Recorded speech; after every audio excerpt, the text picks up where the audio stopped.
They put TFRs over every nuclear power plant in the country. There were a number of airports that were completely shut down by that TFR. And what made it really absurd, security folks wouldn't allow us to chart those because it's classified, supposedly, information. So there's a TFR and we're not going to tell you where it is. The most challenging battles took place was, number one, restoring VFR nationwide.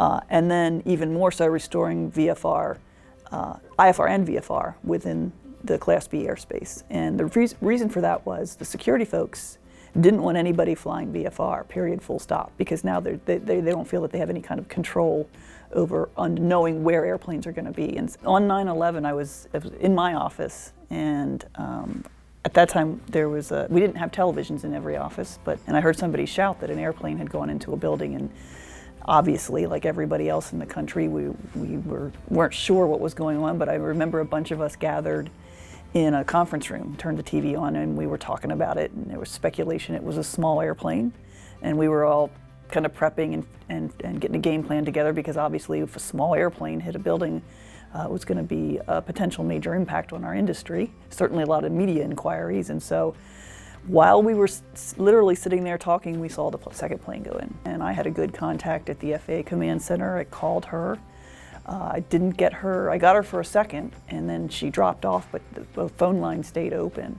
And I could hear that they were looking for other airplanes, for example. I could hear people talking, and that they were looking to shut down the airspace. So Phil Boyer was our CEO, president at the time, and the very next day, he called me into his office and he said, "Melissa, I want you to grab your laptop, head down to DC, and don't come back till we're flying again, because in the interim overnight, the FAA set up a kind of a command center of sorts at the FAA building in DC on the 10th floor, which is where all the leadership is.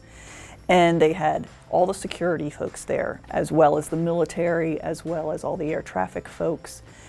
And they had open lines to all the air traffic facilities around the country set up. And so I happened at that time to have an FAA badge, even though I'm not an FAA employee. And so that got me in the door. It got me in the door just in time, because the door shut pretty quickly behind me and there were no other non-government entities allowed in that room after me. I just happened to slip in. And it was a lot of conflict with the security agencies, who frankly didn't care either. I mean, at least that was my impression, that they don't. Why would they want to facilitate this when all it's going to do is create headaches for them? So let's just shut it down. I don't think you can overstate the role that we played in operationally getting airplanes back home and then getting airplanes back in the air again safely.